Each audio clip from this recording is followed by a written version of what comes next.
Hi everybody, I hope you're all doing really well. Back today to wrap up the books that I read in January of 2025, so my first month of reading. I'm not gonna lie to you, I feel like it's been kind of a bit of a blah reading month. There have been no books that I have read that have completely blown my mind. There have been influential books, definitely, but in terms of the overall reading experience, it's been kind of, I don't know, a bit of a 3-star vibe for me. But without much further ado, let's just get straight into these books. So the first book that I finished in 2025 was The Wood at Midwinter by Susanna Clarke. I was kind of inspired to pick this up because I had been reading Jonathan Strange and Mr. Norrell. Unfortunately, and I do have that book with me, I ended up DNFing this book around about half the way through. So I had read almost 400 pages of this before I decided, oh, I actually don't really want to keep on reading this. So I've DNF'd Jonathan Strange and Mr. Norrell, I DNF'd Piranesi. So I don't know, it wasn't very surprising to me to find that I actually was not too fussed on The Wood at Midwinter. At least I wasn't really fussed on the writing style. I just don't think Susanna Clarke is for me. So this book is about an unusual woman who communicates with animals. She's walking with her sister and, you know, it's just generally thinking about her life, the track that is laid out for her and how much she doesn't want to be a part of that. What space is there for her in the world? She doesn't want to be married. She doesn't want to be a nun. She does know that she wants a child, but you know, life in this vaguely historical fiction setting is not going to allow women to just do whatever they want. She ends up running into the forest, and that's where things start to take a turn for the speculative. She ends up having a vision within this forest where she sees herself raising a bear as her child. This book is accompanied by absolutely beautiful illustrations. It is absolutely beautifully produced, and there is a real tone and atmosphere and eeriness in its quality and a magic. But for me, this was just very much all images, all tone and atmosphere, and just not a lot of substance. It also had a very sharp, abrupt ending which came out of nowhere. Much more than this actual story, I found reading the afterword to be more intriguing. Susanna Clarke talks about how Kate Bush's song lyrics really inspired this book, and I actually found that discussion much more engaging than the actual text itself. You can definitely see the influence of Kate Bush. It's definitely got this dreamlike quality, but in terms of actually being able to like hook into any of these characters, really feel a personal connection to them, I've just so far not had that with Susanna Clarke's books. And it's kind of the same issue that I had with Jonathan Strange and Mr. Norrell. Like, I love the tone of this book. You know, we really are getting into the headspace of a Victorian novel, but obviously it's written by a modern author. She really gets that tone right. And yet I find myself feeling nothing for any of these characters. There is just a detachment in her writing that I just can't be on board with. And it's a shame because I really wanted to like this. And there's so much brilliance in this, and yet I'm feeling nothing. Next up, I actually picked up a children's book because I'd seen it in Waterstones around about their half off sale. And this was not half off, but I just thought it was so beautiful and obviously so right for this time of year that I had to pick it up.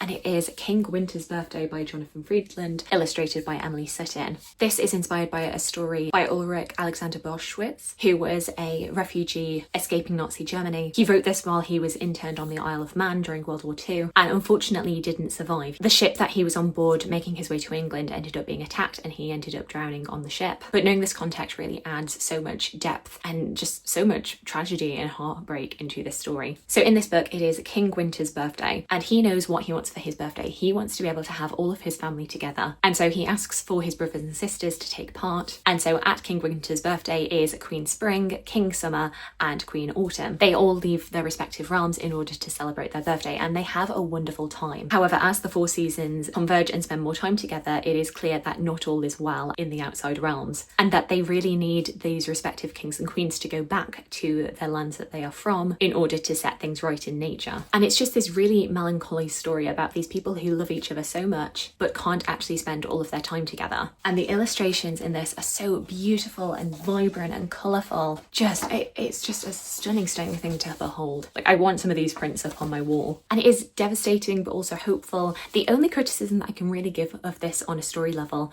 is that I do feel like there was a beat missing somewhere in this book, in which the 4 seasons make an active decision that they are going to stay together, despite potentially being warned the dangers that would ensue. And then it would take nature being thrown into chaos for them to realise these are the errors of my ways, these are the consequences of my actions.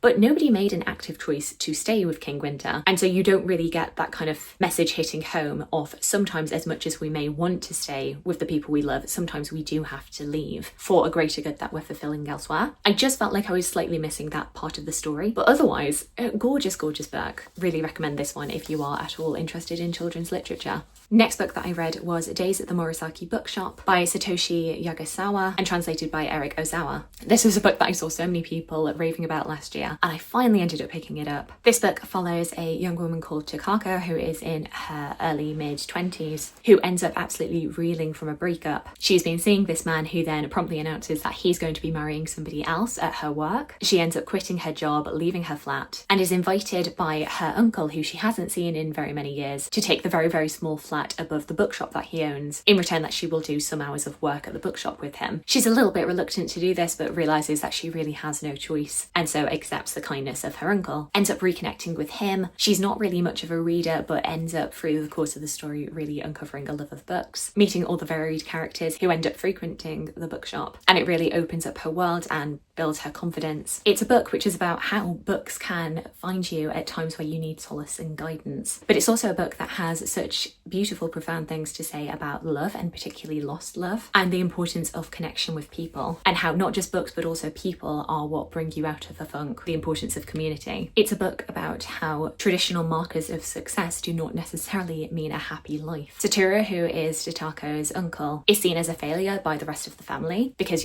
all he does is run a bookshop, but Tatako, through spending more time with him, realises just how happy he is, far happier than she ever was in her successful high-end job. And the more that she works at the bookshop, Tatako becomes more appreciative of people and not just writing them off and seeing them as strange and weird. But it's also a book about how progress isn't linear, how you may think that you are coming back to yourself, becoming more confident, but it can just take one small thing to set you off. But what ends up helping you through those moments is the people around you. People who take you seriously, who support and guide you, are what will pull you through dark times. If I do have a criticism of this book, is that I do think the first half of this book is stronger than the second. I thought this book was entirely going to be about Tatako's story, but partway through the book she ends up moving out, going her separate ways, getting a new job, and then a year later ends up coming back to the bookshop when her estranged aunt returns. And it's very clear that she is a bit of a free spirit. She's very reminiscent of somebody like Rachel from Gilmore Girls, Luke's old girlfriend, who just kind of goes where the wind takes her. And as a result of making that connection, I was very distrustful of her, and I don't know if the book wants me to end up liking her. I could never quite get on her side, and so I just felt a little bit uneasy the whole way through the last half of this book. I presume this last part is really about forgiveness, and once again, not writing people off, and I was finding it hard to do that with this character. But I suppose that Momoko, Tatako's estranged aunt, is just as lost as Tatako was at the beginning of the book, and that she is having to learn to show that same love and support that the people of the bookshop were able to give to her. Okay, maybe I'm coming around to this part of the story.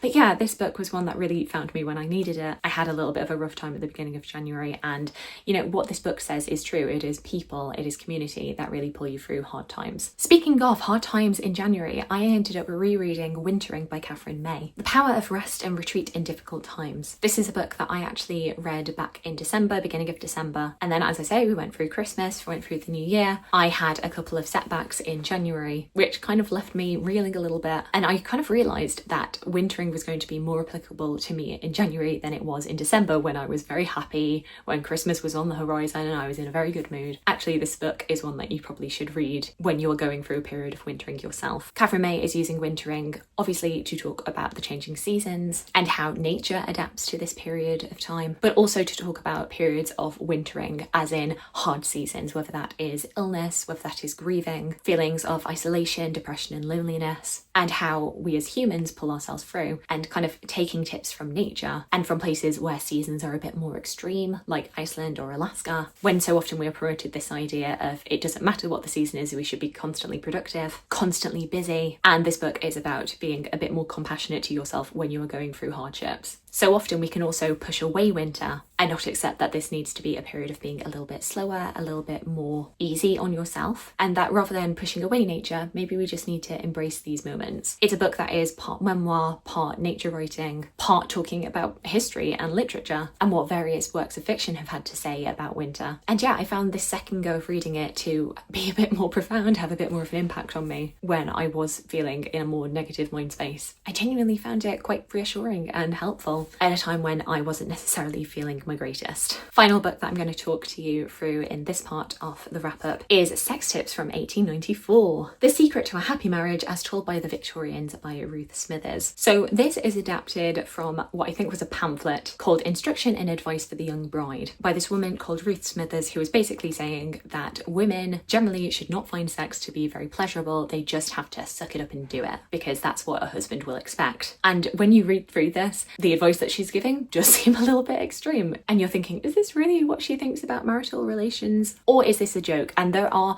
theories back and forth that this may have just been a joke, that Ruth Smythers didn't actually believe this. But I think also we have such a preconceived notion of the Victorians as being so very anti-sex that people would just take this as gospel. Though I am here to point out that these so-called Victorian notions about love and sex and marriage are not necessarily all that they seem. But the book begins, to the sensitive young woman who has had the benefits of proper upbringing, the wedding day is, ironically, both the happiest and most terrifying day of her life.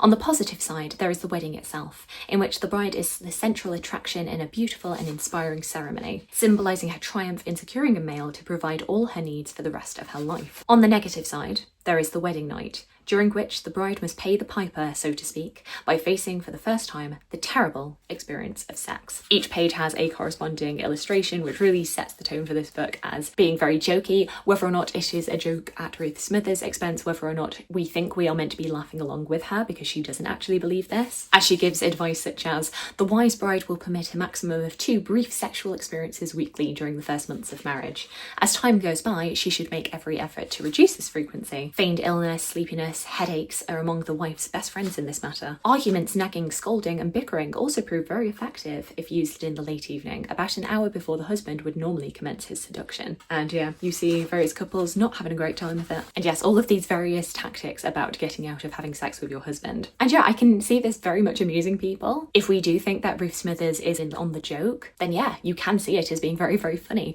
But there is also a part of my brain that is like, what if it's not? What if this is genuinely Ruth Smythers' experiences and we're all just laughing at her and thinking, oh, what a silly prudish woman, when if it is genuinely a more negative experience, then I feel really, really bad for her. Like, whatever way you can slice it, you know, is this a woman who had other dreams for her life but was thrust into a marriage that she didn't want? Whether she genuinely finds men to be quite repulsive? Maybe she was asexual, maybe she was a lesbian and, you know, obviously for that time was not allowed to express how she felt. Or maybe she is married very, very happily but has to hide that because expressing any sort of pleasure in relations with her husband would mark her out. I don't know. Maybe she was a woman who was not any of these things and just wanted to be left alone. In which case, then I'm reading this and thinking, oh, that's really sad that she couldn't just be left alone. So yeah, I'm glad I picked this up. I've been quite intrigued since I saw it first published in this little cute, fun little gift book. I can imagine this makes for a hysterical bridal gift. But yeah, there's also part of my brain that's like, oh God, Ruth, are you okay? Are you okay? There's an anxious part of my brain that doesn't know and just feels really bad. So there we go, that is part 1 of my reading wrap up for January. Do let me know if you've read any of the books that I've spoken to you about today. Alternatively, please let me know about anything that you've read recently and really enjoyed. I would love to hear from you. I hope you're having a fantastic, fantastic day and I look forward to talking to you again soon. Thanks. Bye.